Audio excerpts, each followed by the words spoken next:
came to Thanksgiving and heard them laughing at me. "He's a total loser." "Oh, what you doing here?" Mom said. I said, "Really? Then pack your things, you don't live here anymore." I knew things weren't great between me and my parents, but it was Thanksgiving. A day about family, about putting aside differences. I wanted to believe that at the end of the day, they were still my parents, and I was still their son. That meant something. At least I thought it did. The past year had been hard. Ever since they had lost their house to the bank, they had been looking for someone to blame, and of course they chose me. Never mind that they had spent recklessly for years, taking out loans they couldn't pay back, buying things they didn't need, living far beyond their means. None of that mattered. In their minds I was the villain. Because I had money. Because I had a big house. Because I wouldn't let them move in. It wasn't an easy decision, but it was the right one. My parents have always been difficult. They fight all the time, complain about everything, and seem to revel in negativity. I grew up in that environment, and I knew exactly what it would do to my son. He's only 3 years old. There was no way I was going to let him grow up hearing their constant bitterness, absorbing their toxicity. But I helped them. I paid for them to live in a luxury apartment, $4,000 a month. A beautiful place, in a prime location, modern and spacious. It had everything they needed. I thought they'd be grateful. They weren't. Instead, they took it as an insult. "How can we live in an apartment when you have a house?" They were offended that I wouldn't let them take over my house, that I had a pool they couldn't use, that I had space they couldn't claim. It was exhausting. Every conversation turned into a guilt trip, so eventually I stopped getting involved. I let them be. Still, I wanted to try. It was Thanksgiving. I thought maybe we could make a fresh start. I bought a nice turkey, her favorite sides, and even a bottle of wine I knew my mother liked. I still had the keys to her apartment just in case, so I figured I'd surprise her with something good. As soon as I walked in, I heard laughter. I paused in the foyer, shifting the turkey in my hands. My mother's voice rang out, clear as day. "He's a total loser.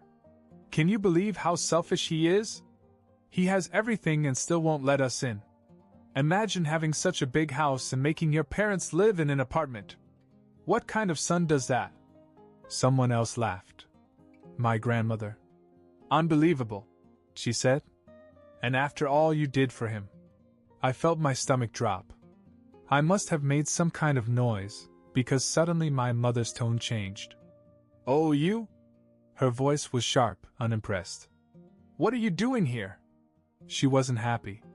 She wasn't surprised in a good way. It wasn't even embarrassment at being caught talking behind my back. Just irritation, like I was intruding. I took a breath. I set the turkey down on the counter. "Is that what you think of me?" My voice was calm, but something inside broke. The silence in the room was deafening. The laughter was gone. The smugness on my mother's face had faded slightly, but she still stood there, arms folded, chin raised, as if daring me to say something. My grandmother looked away, suddenly uninterested in the conversation. My father was at the dinner table, drinking a beer as if none of this concerned him. And the others? My aunt, my uncle, they just sat there, quiet, avoiding eye contact. No one wanted to intervene. No one wanted to defend me. I let out a little laugh and shook my head. "Is that what you think of me?" I repeated, though this time it wasn't really a question. I wasn't looking for an answer. My mother sighed and waved her hand like she was swatting away a fly. "Oh, don't be so dramatic, Martin. You know it's true." I set the turkey down on the counter, my hands suddenly feeling too tight around the plastic bag. I'd spent time picking it out, buying all the sides, thinking about what they'd like. I had come to this apartment ready to let go of the past and try to move forward, and here they were laughing at me, calling me a loser behind my back. I exhaled slowly. "You know what? Vacation's over. Pack your things. You don't live here anymore." The whole room froze. My mother narrowed her eyes. "Excuse me? You heard me," I said, my voice calm. "You have 3 days to get out." My father, who had been perfectly content to pretend he wasn't a part of this, finally looked up. Martin Dash. I cut him off. No. I pay $4,000 a month for this place. $4,000 out of my own pocket. And what do I get? You sit here and laugh at me? Calling me a loser? Talking about how selfish I am when I literally saved you from being homeless? I shook my head. No. I'm done. If you can't appreciate what I did for you, you can't have it. My mother actually laughed. Oh, you think you can just kick us out? Where are we going to go?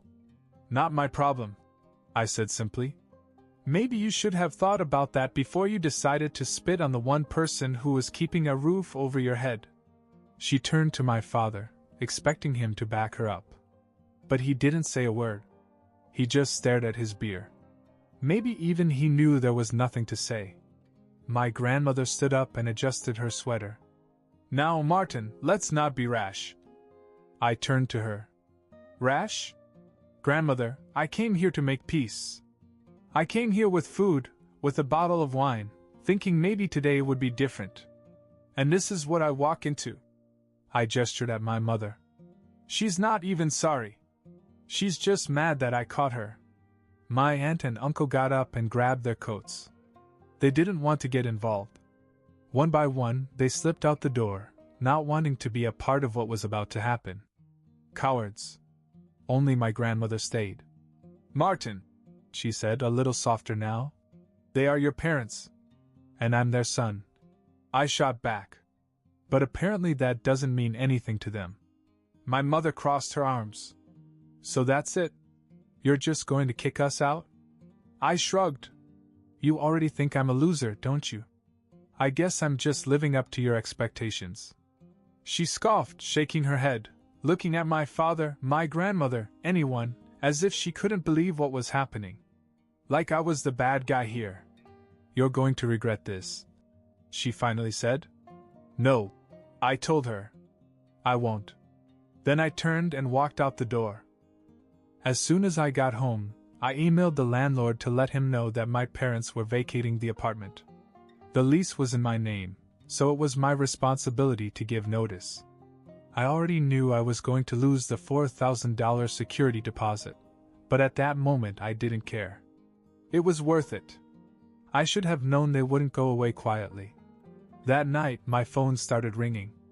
First my mom, then my father, then my grandmother.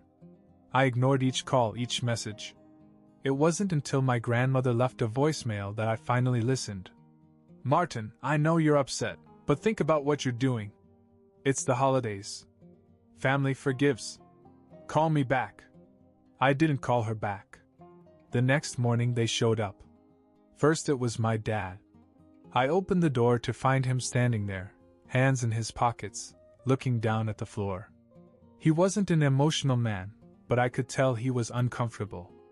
Look, Martin, we didn't mean what we said. You know how your mom is. She just talks. I crossed my arms. She didn't just talk. She laughed. At Grandma. With everyone else in the room. And you just sat there. He sighed and rubbed his temple. I don't want to argue with you. Then don't, I said. Pack your bags. You've got 2 days. He looked at me for a long moment, then shook his head. You'll regret this. I slammed the door in his face. On the second day, my mother tried. She showed up with a whole different approach, tears. Lots of them. You're breaking my heart, Martin. You're really going to put your own mother out on the street? On Thanksgiving? I almost laughed. Thanksgiving was yesterday. And yes, I am. Find another place to live. We don't have another place. You could have had this one if you weren't so ungrateful. I shot back. But I'm tired of paying for people who hate me. Go live with Grandma. She gasped, as if I had suggested something offensive. Martin, don't be ridiculous. We can't stay with her. There's no room. Then figure it out, I said. Just like I had to figure out my own life without anyone giving me anything. The tears dried up quickly after that. She stormed off, screaming that I was selfish, that I was heartless, that no matter how much money I had, I'd always be alone. Cool. As long as I didn't pay her rent, I could live with it. By the third day, they were desperate. This time it wasn't my parents. It was my grandmother. She showed up at my house, unannounced. My wife was home, and I could tell she was uncomfortable when I let Grandma in. "Martin," she said, lowering herself on my couch, her voice softer than before. "This isn't right. You know that." I sat across from her. "What's not right? That I paid your rent for a year while you sat there calling me a loser?" She shook her head. "People say things in private that they don't always mean. You shouldn't have eavesdropped." I almost laughed. "You think this is my fault?" She sighed. "You punish them too harshly. They don't respect me," I said. "Why should I continue to support them? Because they are your parents." I stared at her. "No. Respect is earned and they haven't earned it. They don't get to treat me like garbage while they live off my money. It doesn't work that way." She pressed her lips together and shook her head. "At least give them more time. A week. Let them find another place." I sighed. Grandma was the only one I actually respected. Even after hearing her laugh at me, I still had a soft spot for her. "3 more days," I finally said. "Not a week. 3 days and that's it." She nodded. "That's all I ask?" I walked her to the door, but before she left she turned to me. "Martin, I hope you know this isn't over. Your mother is stubborn. She won't forget this." I smiled. "Neither will I." I made sure to tell the landlord that my parents were leaving, and on the last day I went to the apartment myself to make sure they were gone. I didn't want to take their word for it. When I arrived, the apartment was a disaster. Dishes piled in the sink. Overflowing garbage bags. Random furniture left behind like they didn't care. My parents stood in the middle of it all, their suitcases packed, but their expressions anything but apologetic. My mother sat on the couch, arms crossed, glaring at me. My father stood by the window, avoiding eye contact. My grandmother wasn't there this time. This was just between us now. "Well," my mother said, "I hope you're happy. You got what you wanted." I ignored her and looked around. "Where's the rest of your stuff?" She scoffed. "Oh, we had to sell some of it since we don't have a place to live anymore." "Not my problem." "And the garbage?" I gestured at the mess. My dad finally spoke. "The landlord can take care of that. You're losing your deposit anyway." That pissed me off more than anything. The complete lack of responsibility. They didn't even have the decency to clean up after themselves, even after everything I'd done for them. I let out a short laugh. "You know what? That's okay. Because after today, I'll never clean up your messes again." My mom stood up abruptly. "So that's it? You're just going to wash your hands of us? We're your parents, Martin. You don't do this to your family." "You're right," I said. "Family doesn't do this. Family doesn't sit around and laugh at their son and call him a loser while they live off his money." She clenched her jaw but said nothing. I pulled the apartment keys out of my pocket and threw them on the counter. "The landlord will be here soon to inspect the place. I'll make sure he knows you're gone." With that, I turned and headed for the door. But just as I reached for the handle, my mother spoke again. "You think this is over?" I looked back. "Yeah, I do." She grinned. "Barbara is going to hear about this." I froze for half a second. Barbara. My sister. I hadn't told her yet. She lived a few states away, had her own life, and we didn't talk much. My parents knew she was my one weak spot, the one person whose opinion I actually cared about. And now they were going to drag her into this. I sighed. "Go ahead. Call her. But when you do, make sure you tell her why you're homeless." I didn't wait for an answer. I walked out and didn't look back. Later that night my phone rang. It was Barbara. I was expecting it. I picked it up. "Hey, Martin," she said, exhaling. "What the hell's going on?" I sat back on the couch, already exhausted. I guess Mom called you. Yeah, she did. She said you kicked her out for no reason. I snorted. No reason? That's what she told you. That's why I'm calling you, she said. Because I know there's more to the story. So tell me. And I did. I told her everything. The apartment, the $4,000 in rent I'd been paying, the constant complaints, the way they acted like it wasn't good enough. And finally, the part where I caught them laughing at me and calling me a loser. When I finished, Barbara was silent for a moment. Then she let out a sharp laugh. Unbelievable. So now you know, I said. I didn't just kick them out. You did it to yourself. Yeah, no, I get it, she said. And honestly, I would have done the same thing. I blinked. Wait. You're on my side? Of course I'm on your side, she said. Mom and Dad were always like that. You did way more for them than you should have. And now they want me to step in? No thanks. I let out a breath I hadn't realized I was holding. They actually asked you for money? Oh, they didn't just ask, she said. Mom practically demanded that I start sending them $2,000 a month. Like it was my duty or something. I shook my head. So what did you say? I told them no. I grinned. Barbara, I think I love you. She laughed. Yeah? But listen. I don't think they're finished. I have a feeling they're going to try something else. Be ready. I sighed. I always am. Barbara was right. My parents weren't done. For the next few days, they tried everything. First, it was the guilt trips. Long, rambling text messages about how cruel I was. How they were suffering because of me. How no good son would treat his parents this way. When that didn't work, they moved on to insults, calling me heartless, selfish, a failure who thought money could replace family. I ignored it all. But then, they tried something new. One afternoon, I was at home playing with my son when my wife called me from the other room. Her voice was tense. Martin, you need to come here. Now. I walked into the kitchen and saw her standing by the window, holding her phone. What's wrong? She turned the screen toward me. It was a message from my mother. We're outside. Let us in. I stiffened. I walked to the front door, pulled back the curtain, and sure enough, there they were. My parents. Standing on my porch like they belonged there, suitcases beside them.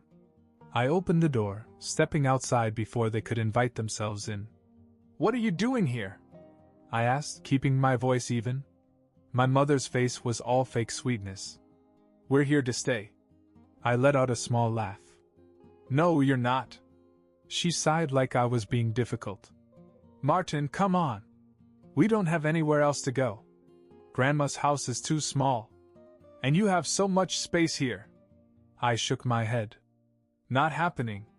My dad finally spoke up. We're your parents. You're really gonna let us be homeless? You're not homeless, I said. You're just out of options that don't include taking responsibility for yourselves. That's not the same thing. My mother scoffed. Martin, you're being ridiculous. Just let us in. No. She crossed her arms. You think Barbara is gonna help you forever? She might be on your side now, but wait until she realizes what kind of person you really are. You're gonna end up alone. I smiled. If it means getting away from you, that sounds great. Her expression twisted into pure anger. You're making a mistake.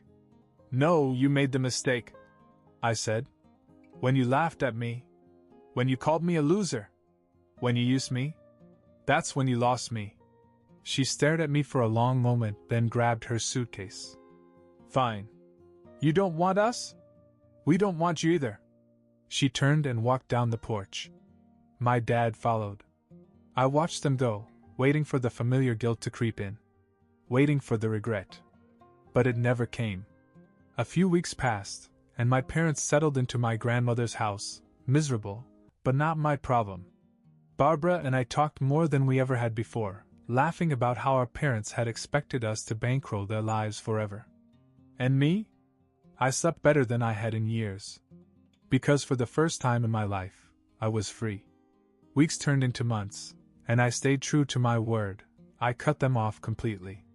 No more money. No more favors. No more pretending we were ever going to have a normal, loving relationship. My parents ended up exactly where they deserved, living off my grandmother's pension, crammed into her tiny house. They had no luxury apartment, no pool, no handouts. Just each other, stuck in their own bitterness. At first, they tried to act like they were fine. My mother told everyone who would listen that they chose to live with Grandma, that it was just temporary, that soon they'd be back on their feet. But people started seeing through her lies.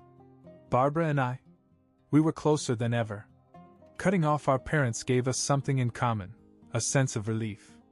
She told me they had called her a few times, testing to see if she would crack and send them money, but she held firm. They thought they could manipulate me, she said one day over the phone. But honestly, watching them deal with the consequences of their own actions is so much better than helping them. I laughed. Yeah, I'm sleeping great these days. And it was true. No more guilt. No more fake apologies. No more throwing money into a black hole of their entitlement. They had made their choices. And for the first time in my life, I had made mine. Months later, I got one last message from my mother. A single text. You were never a real son to us. I looked at it for a moment, then deleted it. No anger. No sadness. Just nothing. Because she was right. I wasn't the son they wanted. I was just the son who finally told them no. And I've never been happier.